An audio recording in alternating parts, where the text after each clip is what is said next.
오늘 마침내 본회의에서 중대재해법을 처리를 하게 됩니다. 저희 더불어민주당은 하나의 법안 처리를 위해 의총만 3차례 개최하는 등 실효적 법안을 마련하기 위해 최선을 다했습니다.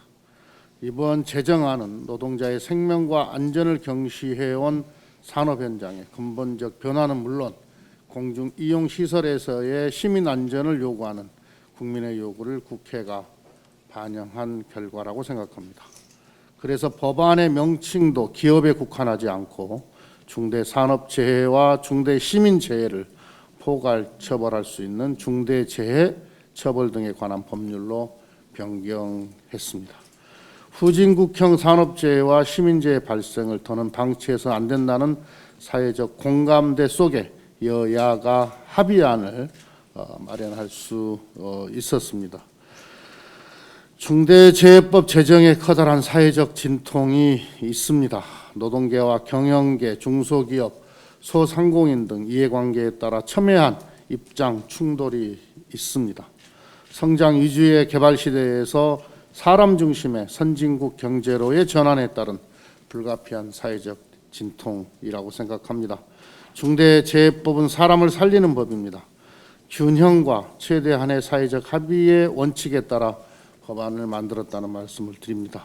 중대재해법은 재해 예방을 위한 사업주와 경영 책임자의 의무와 책임을 명문화함으로써 산업안전보건법의 한계를 보완하는 법입니다.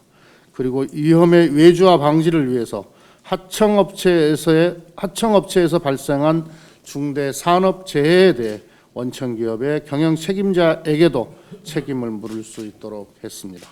5인 미만 사업장의 경우에도 원청기업은 중대재해법이 적용됩니다. 5인 미만 사업장의 사업주를 중대재해법 적용에서 제외한 것은 5인 미만 사업장은 현행 산업안전보건법으로도 사업주가 직접 처벌 대상이 되는 현실을 고려했다는 말씀도 드립니다. 중대재해법 제정이 안전한 일터를 만들기 위한 노력의 끝은 아닐 것입니다.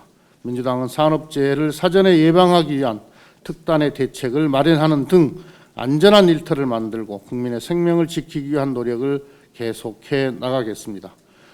살을 내는 한파 속에서 법 통과를 위해 애쓰신 유가족분들께서도 이제 단식을 중단해 주실 것을 요청을 드립니다. 아동학대 근절을 위한 법안들도 오늘 본회의에서 처리할 예정입니다. 아동학대가 신고되는 즉시 관련 기관이 수사, 조사에 착수하도록 의무화한 아동학대처벌법, 부모의 징계권을 삭제하는 민법 개정안이 본회의에 상정됩니다. 택배 노동자의 처우 개선을 위한 생활물류법도 오늘 본회의에서 처리될 것입니다. 민주당은 국민의 삶을 지키고 우리 사회에 의미 있는 진전을 가져올 수 있는 민생입법을 위해 계속 노력하겠다는 말씀을 드립니다. 이상.